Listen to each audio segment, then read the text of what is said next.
Welcome to our lesson about the Environment tab on the Scene Editor dialog window. The Environment controls let us specify what'll be reflected on our model. To best see this effect, it's easiest to use some highly reflective surface. I've got chromium plate selected here. Let's open the Scene Editor. Go to the Back Foreground tab and we'll select a background. Browse. Let's select an image, tile floor, and click Open. Now let's activate the Preview window and go to the Environment tab.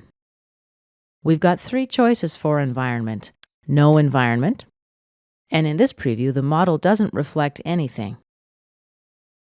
Use background image. Here we have the background image reflected. We can also use environmental mapping. We've got three options: planar, spherical, and cubic. Let's try planar. Let's change the background as well. Scaled image.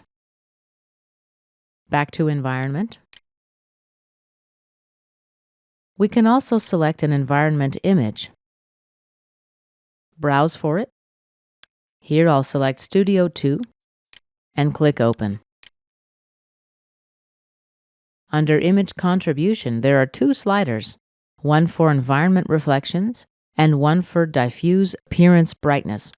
Environment reflections. This determines how much the environment will be reflected from your model. Lower settings make a more dull reflection.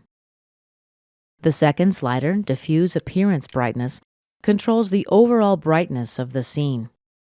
Let's click Apply now and close. And let's render our model.